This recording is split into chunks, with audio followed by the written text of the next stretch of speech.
세상을 연결하는 뉴스브리지입니다. 지난달 또다시 악성 민원에 시달리던 중학교 교사가 숨지는 사건이 발생하면서 교직 사회가 깊은 충격에 빠졌습니다. 이 서희초 사건 이후 교권 보호를 위한 법과 제도가 잇따라 마련됐지만 현장의 고통은 여전한 건데요. 급기야 이 교사들이 또다시 거리로 나서기 시작했는데 무엇이 달라져야 하는지 박은선 변호사와 짚어보겠습니다. 선생님 어서 오세요. 예, 제주도에서 사망하신 현승준 선생님 이야기죠. 이 학생 가족의 민원과 신고로 굉장히 고통을 많이 받았다던데요. 네. 어떤 상황이었습니까? 네, 지난달 22일 자정에 제주의 현승준 선생님께서 유서와 함께 숨진 채 발견이 되었습니다. 선생님 남기신 이제 유서를 보면은 학생 측이 이제 제기한 그 민원, 그리고 이 민원으로 인한 아동학대 신고로 굉장한 고통을 받으신 것 같습니다. 학생은 이제 흡연을 하고 무단결석이 잦은 그런 학생이었는데 선생님께서 타이르고 또 이제 생활지도를 했는데 이에 대해서 학생 가족 측이 이것이 아동학대다 이렇게 이제 문제를 제기했던 것이죠. 선생님은 신체학대나 뭐 언어폭행 이런 걸 한 적이 없음에도 불구하고 사과를 하셨는데 그래도 그 사과를 전혀 받아들이지 않고 벌을 받아라 이렇게 가족 측에 나왔다고 합니다. 네, 잘못한 걸 잘못했다고 했는데 아동학대다라고 신고를 했다는 거죠. 여기에 대해서 이 학생 가족이 선생님에게 위협적인 문자도 연속으로 보냈다고 했는데 어떤 내용이 담겨 있었습니까? 네, 그렇습니다. 이제 메시지는 선생님의 개인 핸드폰으로 왔는데요. 왜 폭언을 했느냐? 아이가 선생님 때문에 학교에 가기 싫어한다. 이런 이제 내용들이었습니다. 이 자체도 문제지만 이 메시지가 늦은 저녁 시간까지 그리고 또 주말에까지 이렇게 계속 쏟아졌고 어느 날에는 전화가 10번까지 걸려오기도 했다고 합니다. 네, 이 정도로 끈질기게 문자와 전화로 시달린다면 누구라도 이 죽고 싶을 만큼 힘들었을 것 같은데요. 예, 정신적 고통이 너무 심해서 식사도 거의 못 하셨다고 하고요. 네. 병가를 이제 고려했지만 병가를 쓰기 뭐 3일 전쯤에 가족 측이 온다고 해서 또 이제 병가도 미루고 계속 기다리고 견디고 이런 이제 시간이 있었다고 합니다. 이제 가장 안타까운 거는 선생님이 이제 돌아가시고 난 뒤에 온라인 추모관에 학생들이 그 옛날 제자들이 추모글을 계속 올리는 그런 상황이었고요. 그리고 또 제자들이 기자회견을 열어서 진상규명을 해달라 이런 요구를 하는 경우는 정말 이례적인데 이런 모습들을 볼 때 이 선생님이 얼마나 헌신적이었고 훌륭한 분이었나 이런 점 때문에 정말 안타까운 것 같습니다. 네, 저는 뭐 직접 겪어보지 않고도 소식을 전하기만 하는데도 이렇게 숨이 막히는데 선생님 어떠셨을지 정말 짐작이 안 갑니다.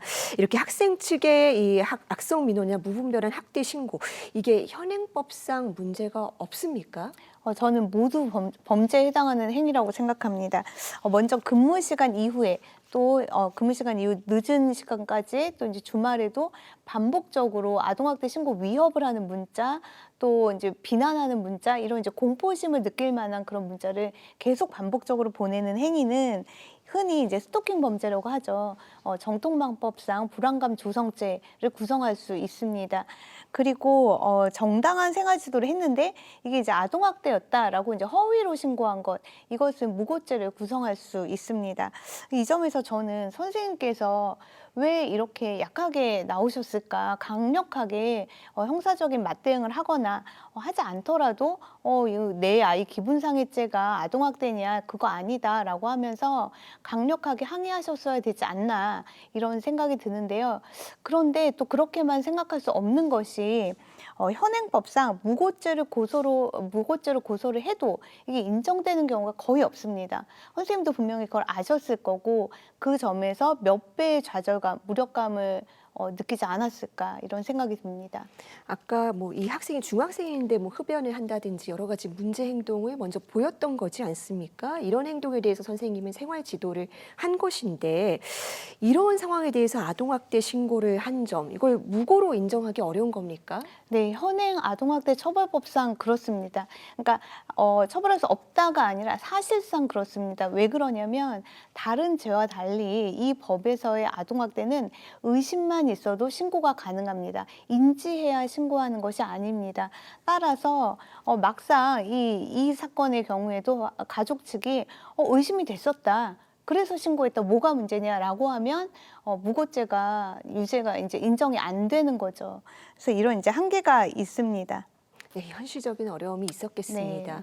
그다음에 이 수사기관을 통해서 해결을 할 수가 없는 거라면 이 서희초 사건 이후에 교권보호위원회가 다시 정비가 되지 않았습니까?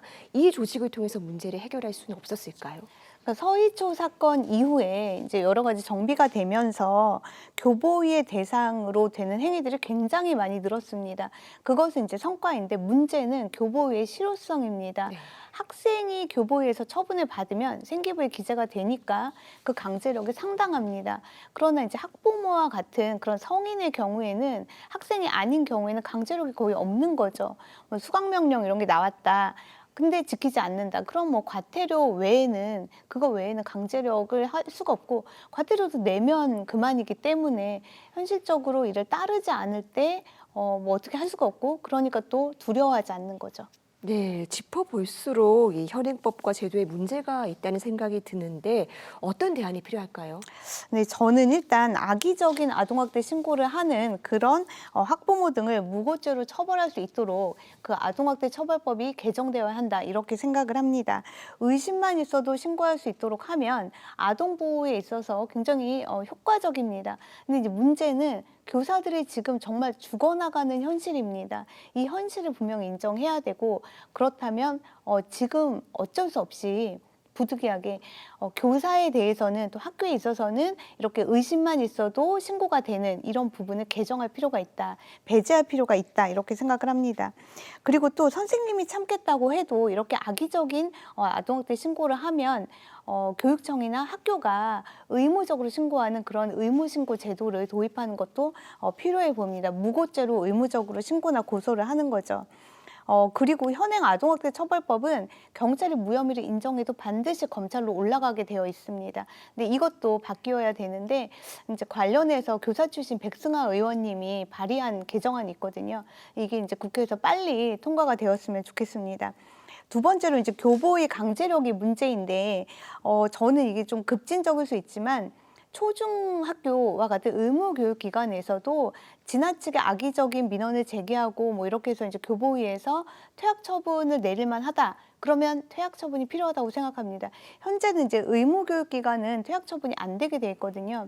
근데 전학 처분만 하면 폭탄 돌리기밖에 되지 않는다라고 생각을 합니다. 물론 이제 교육권 침해 문제가 있을 수 있지만 우리 공교육의 어떤 질서나 이런 틀을 제대로 지키지 못했다면 그 교육을 받을 권리가 과연 있는가? 자비로 사교육, 다른 이제 사립학교를 찾거나 이런 식으로 가야지 우리 공교육기관에서 더 이상 그런 학생과 학부모를 수용할 수는 없다라고 생각합니다.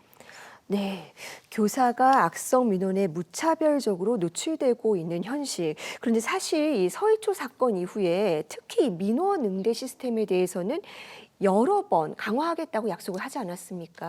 네, 민원 대응팀이 이제 학교마다 꾸려지긴 했습니다. 근데 이제 현실을 보면은 제주교육청에서 이제 이 사건이 일어나고서 보니까 통합 민원 대응팀이 지난해 처리한 민원이 단 2건, 그리고 그마저 악성 민원에 대해서 법적 대응을 한 민원에 대한 건수가 하나도 없었습니다. 현실적으로 작동을 거의 못했다고 봐야 되는 거죠. 네. 이제 문제를 해결하기 위해서 오는 21일부터 이제 시행이 되는 학교 민원 처리 지원법으로 통하는 초중등교육법 이제 개정안이 있는데요. 이 시행령이 지금 이제 마련 중에 있는데 여기에 반드시 포함되어야 하는 게 교사에 대한 개별 민원 금지, 이 내용이 반드시 포함되어야 한다고 생각을 합니다. 이 현 선생님의 같은 경우는 보면은 이제 본인이 관리자한테 넘기지 않고 직접 이 민원을 다 이제 상대하셨는데 선생님이 특별한 교육적 신념 때문이었던 것으로 보입니다. 하지만 결국 이제 선생님이 그런 선택을 한 걸 보면은 어떤 경우에도 교사가 원한다고 해도 교사 개인이 개별적으로 민원을 대응하지 못하도록 무조건 대응팀에서 이걸 처리하도록 하는 것이 필요하지 않나. 그래서 이제 세부적으로 또 말씀드리면 교사의 휴대폰 번호는 강제적으로 공개할 수 없도록, 또 온라인 소통 앱에서는 교사만 전달을 할 수 있도록, 그리고 온라인 사전 예약 시스템으로 민원을 접수하고 교장 등의 민원 시스템에서만 처리할 수 있도록 이런 강력한 조치가 시행령에 포함되어야 될 것 같습니다. 네, 법과 제도 그리고 시스템까지 개선할 점이 너무나 많은데요. 이 밖에 또 이 같은 아픔이 다시 없도록 하려면 교권보호를 위해서 어떤 대책이 필요할까요? 저는 이제 악성 민원자들에 대한 블랙리스트 제도도 필요하고요. 일단 법률 비용을 보다 적극적으로 지원해야 된다 이런 것도 필요한데 일단 징벌적 손해배상 제도가 좀 필요해 보입니다. 이게 아동학대 신고만 그러니까 무고죄로 이제 해도 지금 현재 무죄가 나오는 상황이니까 정말 두려움이 없으신 것 같습니다. 손해배상도 뭐 몇백만 원 수준이라고 생각해서 이제 가볍게 보시는 것 같은데 실제 손해액 이상의 가중적 배상 의무가 규정된 징벌적 손해배상 제도로 선생님들께서 그 배상을 충분히 받으셔야 그래야지 이제 악성 민원도 줄지 않을까 이렇게 생각을 합니다. 14일 집회 현장에서 한 선생님이 이제 그 절규하신 내용이 있는데 네. 교사들에게도 맞지 않을 권리, 죽임당하지 않을 권리, 죽고 싶지 않을 권리가 있다고 이제 절규하셨습니다. 그야말로 이제 생존권의 문제라고 생각합니다. 다시는 선생님이 또 죽었다 이런 제목의 시사 프로 나오지 않고 다음 서희초 선생님, 다음 현승준 선생님이 더는 나오지 않기를 바랍니다. 네, 악성 민원으로 선생님들이 죽어나가는데도 정말 현장의 변화 너무나 더딥니다. 실질적인 시스템 마련이 꼭 필요해 보입니다. 오늘 말씀 여기까지 듣겠습니다. 감사합니다.